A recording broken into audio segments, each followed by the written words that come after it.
Tonight, several developing stories as we come on the air. Russia mourns the victims. It's what gives it. Just take a moment. Be still. It's all going to be okay. Being bored can be great. In fact, it could probably be the best thing that's ever happened to you.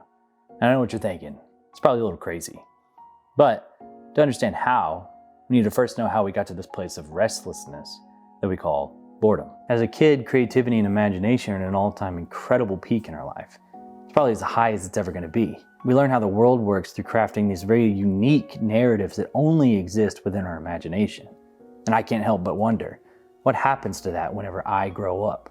And I mean, really, how much do I or how much do you really change, or does an overabundance of stimulation have something to do with it? I mean, just think about it. And the irony of me making this video isn't totally lost on me, so I mean, just stick with me. Hopefully it's worth it. I mean, the world we live in today is just totally built around keeping you locked in on whatever it is you're doing for as long as possible, especially on your phone.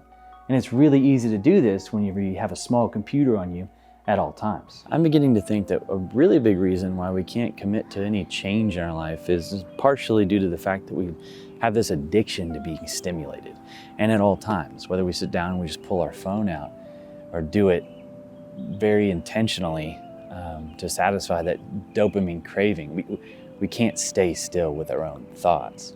I mean, think about it. There's content out there, for example, on TikTok or YouTube that is just meant to keep you there as long as possible. Brain rot kind of looks like this.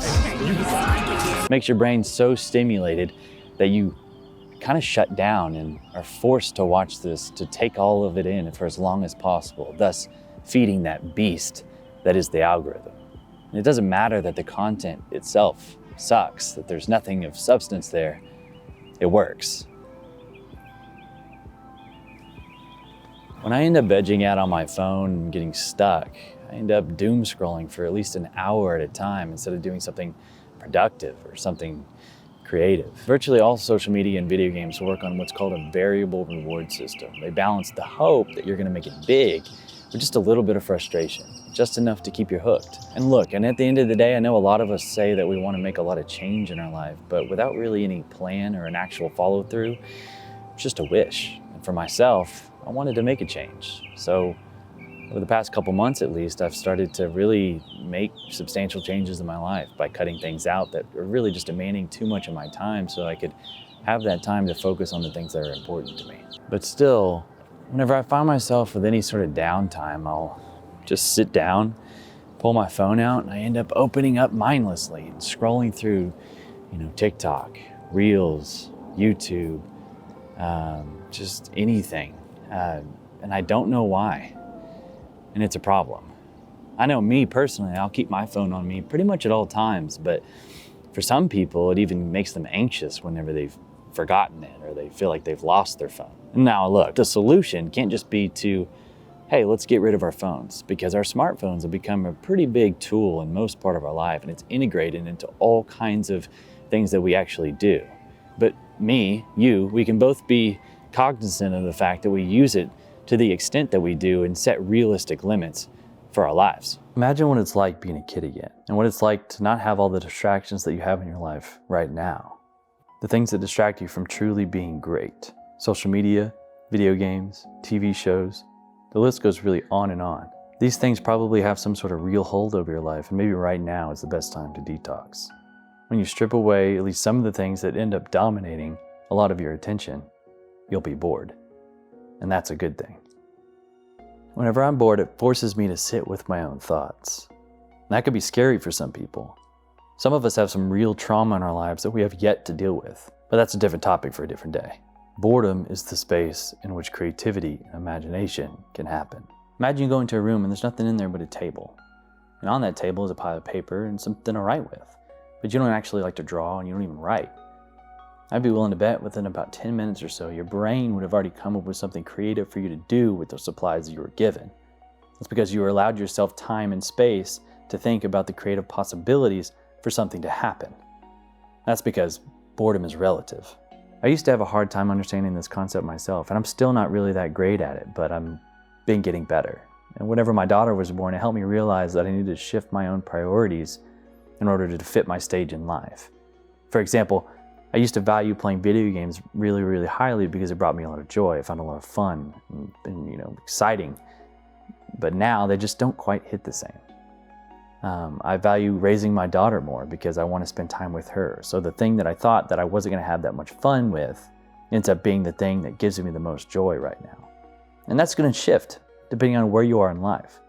The concept is really simple, but we end up making it complicated. Typically, if you value something, that usually makes it more exciting. So down here, pretend these are what you value, and this is what you find exciting. Video games for me in the past have been at a peak, right? Because I valued them and I found them exciting. Now, my daughter and raising her, I value above that, which honestly drops this down because now I put a lot of value and excitement in doing this thing. It's really simple. That's the trick though. If you value something more than what is typically considered this boring thing up here, that boring thing now becomes the new exciting. It's actually very simple.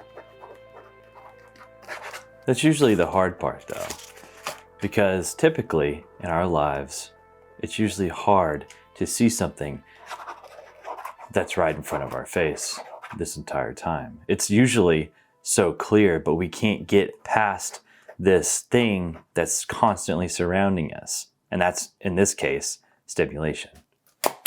Whenever I was a kid, things were a lot more simple. When I was bored, I would come up with some of my best and honestly my most creative ideas.